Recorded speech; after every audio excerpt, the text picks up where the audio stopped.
Hello everyone. Welcome to today's edition of the Hillbilly Files. I'll be your host. I'm Leo. I'll be your host today. We are neck deep right about now in the hills and hollers of eastern Kentucky. We're in a little place right now called Pigeon Roost, and I'm on my way to a location that I really think you guys are going to like. Now, we have got a bear of a story for you today. The place I'm going from where I live is only, I think it was 7.6 miles from our house to the site where we're going. You know that old saying, you can't get there from here? Well, that applies. This is one of those situations where those applies. It is 29 point some odd miles to get there each way through West Virginia, well, eastern Kentucky, I should say.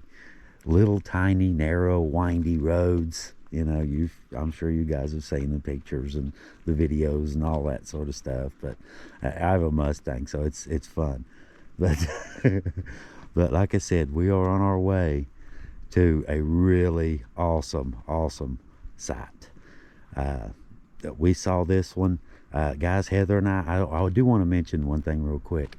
The YouTube channel is going crazy. Thank you guys very much. Appreciate you guys. Love y'all. Love doing this stuff. We're having a ball.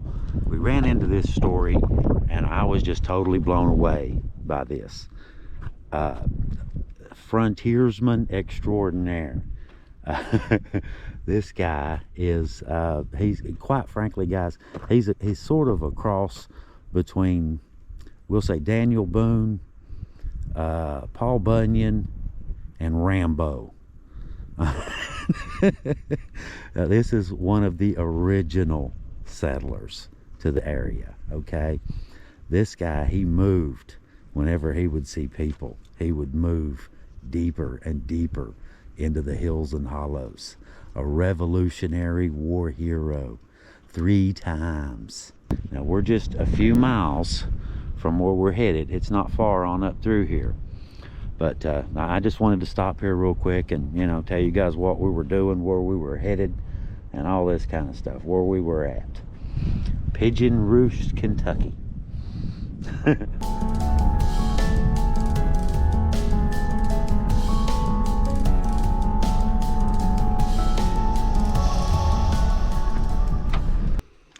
Okay, we found it. I got twisted around once or twice, but we managed to find it. Thank God for GPS, right? Now, like I said, this is only, it's not that far from the house, about 8 miles or less from the house. But to get here is a 30-mile jaunt through some of the wildest little country trail roads you've ever drove on. Loads of fun.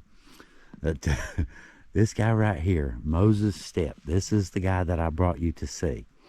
Now, Moses was one of those larger-than-life characters.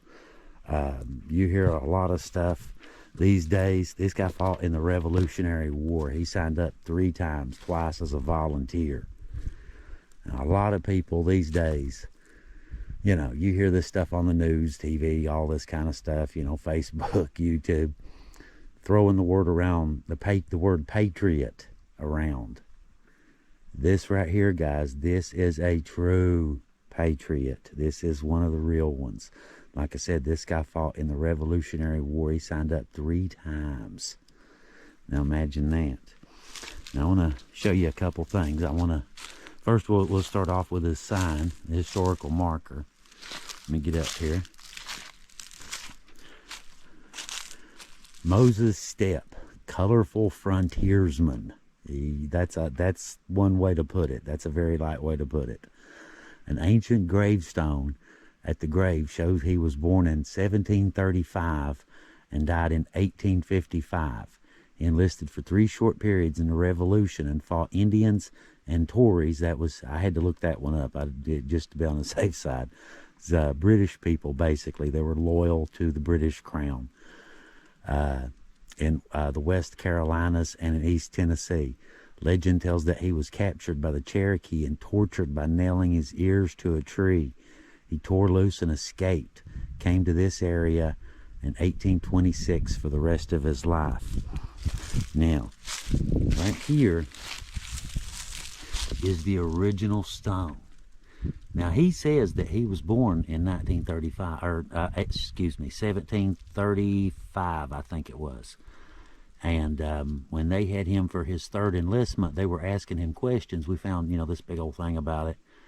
And why would the guy lie? I don't see why he would lie. But according to him, if the date on his stone is correct, that would make him 120 years old when he died. That would make him the oldest living person in Kentucky. But anyhow, like we did on the last few, on these, these are pretty major historical figures here. So I went ahead and, like the last two, I got some stuff and I printed some stuff off. And I just wanted to make sure, it's not just, it's legends and locations. You find the spot and you need to have your story straight. You want to try to be as accurate as you possibly can. And, there's, like I said, there's some discrepancy about the man's age, but other than that, I mean, this is superhero level, okay?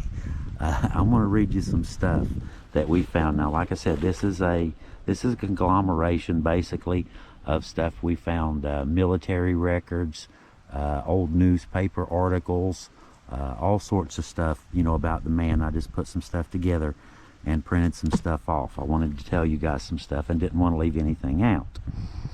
But now there's more to it, and I'll tell you some more too also as we go. He came to this area, like the sign said, around 1826. He was a frontiersman, an Indian fighter, a hunter, an explorer, and enlisted 3 times in the Revolutionary War. I mean, this dude was tough now. He was a legend for decades and decades and decades before he died. There are numerous legends surrounding Moses Stepp to this day.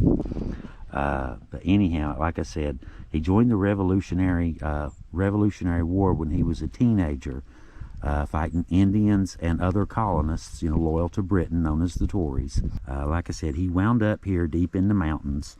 The guy was a strawberry blonde, a huge, huge, huge man. From our understanding, he liked to puff out that hairy chest, right? And show his bulging biceps in your face, right? And he had big old hands and feet to match. Living as he did, in a period where men with strength and aggressiveness would commonly fight in almost all situations, Moses, he had very, very few challengers. Like I said, he was a massive mountain of a man. It said that he would regularly beat up 2, 3, sometimes as many as 4 challengers at a time who came to vote, drink, and fight on election day. That was a thing back in the day. Elections were great big parties. The entire community turned out. The politicians, they would show up. They would have wagons full of moonshine.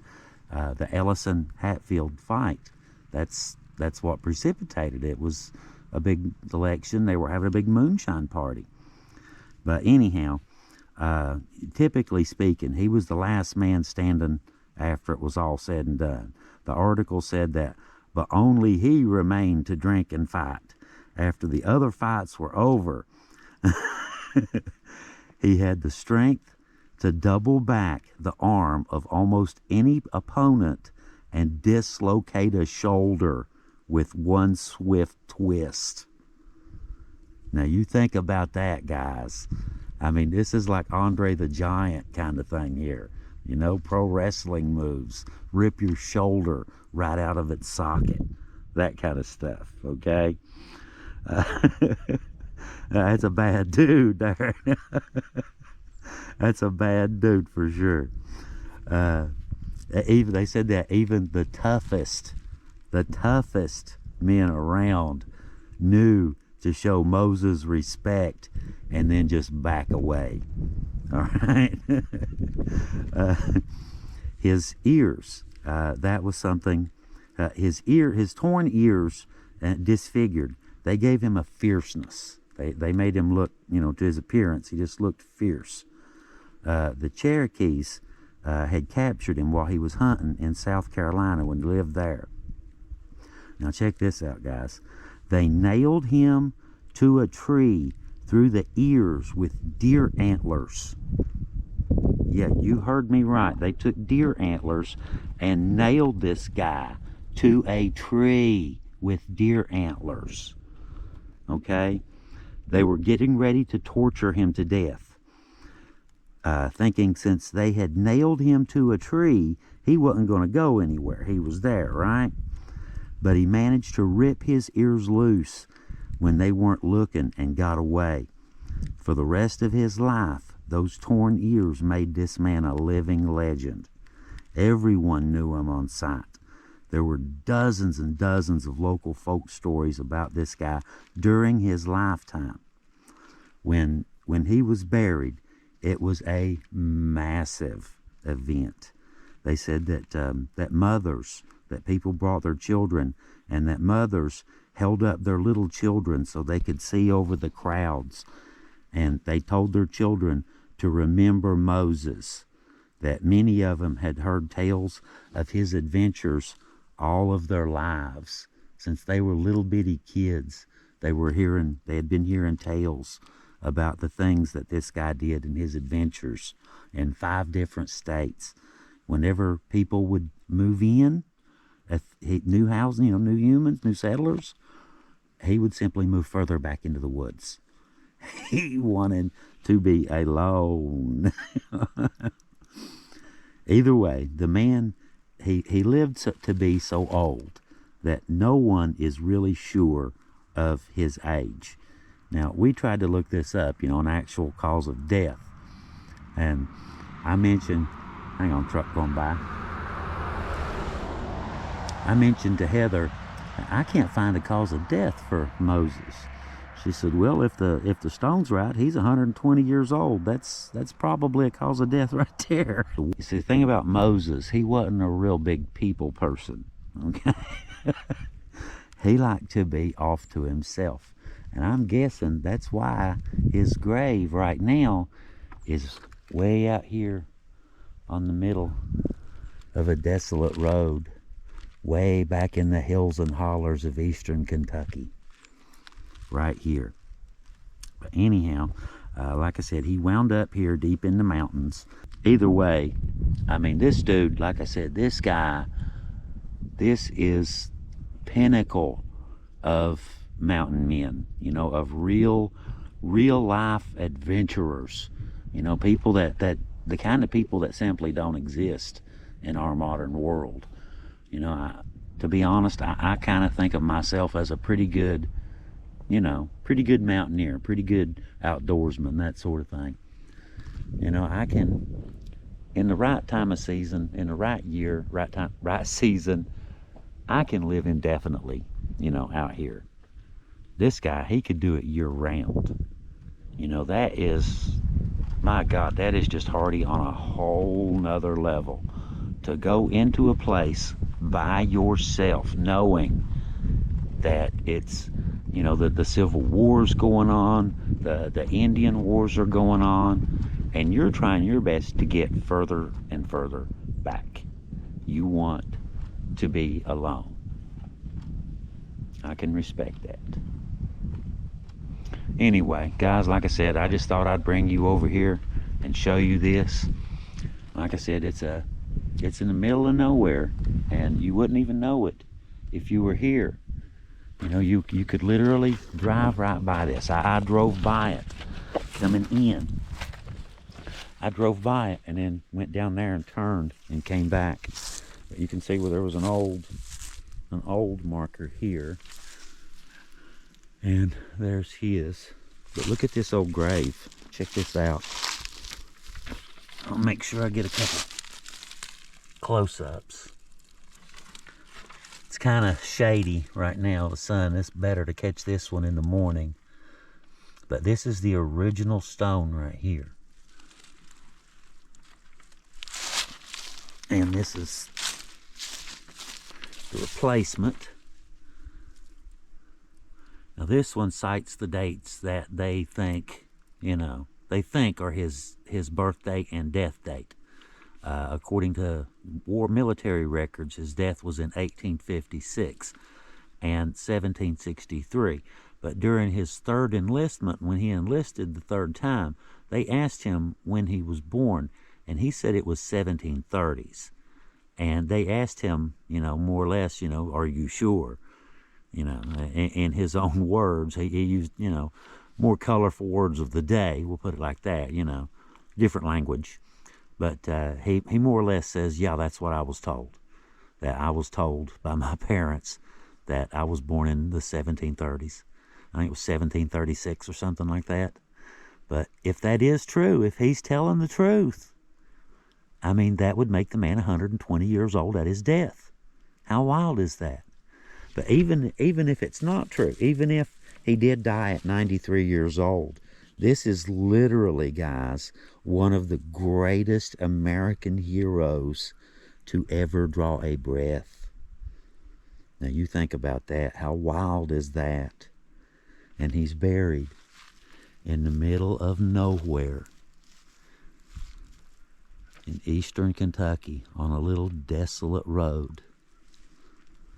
One vehicle came by here the entire time I've been here. Now, I kind of hung around, a few minutes before I started, kind of get a lay of the land where the, what's what and all this kind of stuff, which there isn't a whole lot to it. It just took a minute, but still, no traffic, no other humans. There's nothing here but a few crows. But like I said, I would imagine he did this on purpose. I would imagine he wanted to be alone in death just like he was alone in life. That was his choice. He just simply didn't want to be around a bunch of other people. Simple as that. It's wild, isn't it? That's wild. You look into these historical figures and, you learn new things about them. They were actually, they were real people. That Devilances and all these other people that, that we investigate and that we do these stories on, you kind of get to start reading their history and researching them, and you kind of learn a little bit more about them, and, that they were real people. But, I mean, could you imagine this guy? He's, probably better than 7 foot tall, probably, who knows, a little better than 300 pounds. They said he was a giant of a man and liked to puff that hairy chest out and try to intimidate, that sort of thing. But, just a wild time, just burly fist fighting and shooting and carrying on, just all day long. It was a normal thing, but like the article about his birthday, it even mentioned that he didn't care about that. He didn't care about that, about his age. He had bigger things to worry about. He had Indians, he had bears, he had wildlife coming into the house. He had to worry about what he's going to eat for dinner, that kind of thing.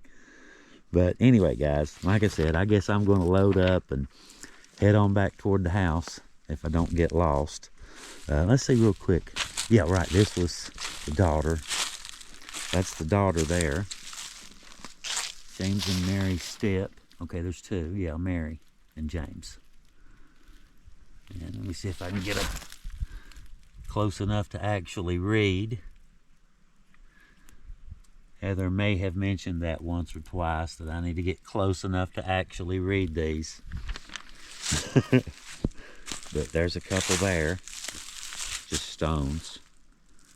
And it looks like a couple little dents back there maybe. But right here is the one we came to see. Moses Stepp. Actually, I think he said he had 16 children, and there are thousands to this day. There are thousands of people who claim a direct lineage to this man. Well, 16 kids, and that's the ones we know about. I mean, how many more did he have?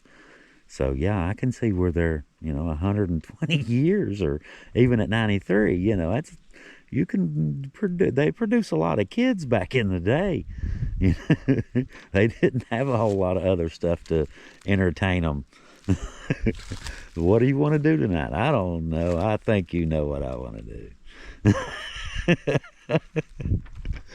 But anyway, guys, thank y'all for coming along today. Very much appreciate you watching. Thank you to all of our subscribers and to all of our members. Guys, we couldn't do any of this stuff without you. We are having a great time doing this stuff. And like I said, I just appreciate you guys. I just wanted to mention that. Thank you. Thank you very much for watching. And we'll continue to bring you more of this stuff and keep right on going. We've got, hello. Yeah, I hear you. We've got a whole bunch of big plans for the near future. As soon as the weather starts to warm up, we've got a whole bunch of big plans for the channel. I think you guys are going to like this. But anyway, we'll talk to you guys later. Y'all have a really good day, and thanks for watching. Bye-bye.